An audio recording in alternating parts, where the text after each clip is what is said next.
Hi guys, this is Saili Gulani. Welcome to my YouTube channel.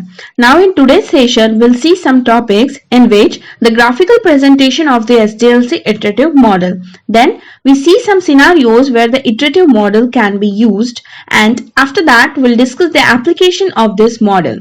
So after completing of this topic, we look into the advantages and disadvantages of the iterative model in details. So let's begin. This is the diagram of graphical presentation of the SDLC iterative model, in which there are the three parts which will work together, in which the first part, the requirement will get collected, and after the requirements will get given to the second part, that is of the four phases will work together in the second part, in which planning, analysis and designing, testing and evaluation will work in a cyclic manner to check whether all requirements will get implemented properly or not, or what should be we have to update it in the next version. After checking all these things, the project or the sample phase will get deployed to the client. Again, it will happen in next cycle. So this is all about the graphical presentation of the SDLC iterative model. Now we are going to see the scenarios where the iterative model can be used, in which here the system requirements can be classified and understood. Primary necessities of the system can be defined. At the same time, some systems working can be improved with the development process. If a new technology needs prior understanding, this model can be helpful to know the latest technology and increment or update the model accordingly.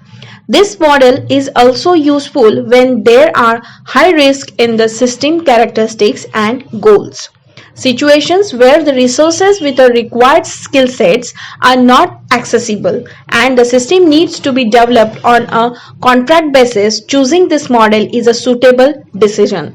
So these all are the scenarios will be considered in the iterative model where we can be used.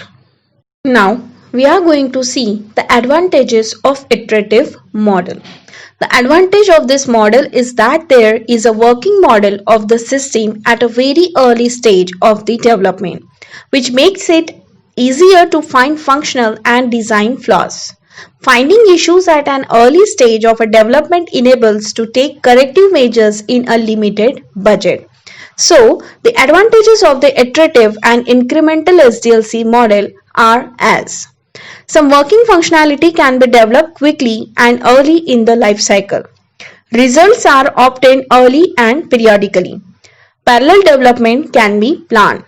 Progress can be measured. Less costly to change the scope requirements. Testing and debugging during smaller iteration is easy. Risks are identified and resolved during iteration, and each iteration is an easily managed milestone. Easier to manage risk, that is, high risk part is done first. With every increment, operational product is delivered. Issues, challenges and risk identified from each increment can be utilized, applied to the next increment. Risk analysis is better. It supports changing requirements. Initial operating time is less. Better situated for large and mission critical projects. During the life cycle, software is produced early, which facilitate customer evaluation and feedback. So these all are the advantages of the iterative model. Now we are going to see the disadvantages of iterative model. The disadvantages with this SDLC model is that is applicable only to large and bulky software development projects. This is because it is hard to break a small software system into further small serviceable increments or modules, we can say that. So the disadvantages of the iterative and incremental SDLC model are as: more resources may be required, although cost of change is lesser, but it is not very suitable for changing requirements. More management attention is required. System architecture or design issues may arise because not all requirements are gathered in the beginning of the entire life cycle. Defining increments may require definitions of the complete system, not suitable for smaller projects. Management complexity is more. Indoor project may not be known, which is a risk. Highly skilled resources are required for risk analysis. Project's progress is highly dependent upon the risk analysis phase. So, these all are the disadvantages which is related with the iterative model. I hope you understand today's topic well and hope you guys enjoyed it a lot. Don't forget to like, share and subscribe for this video. Thank you.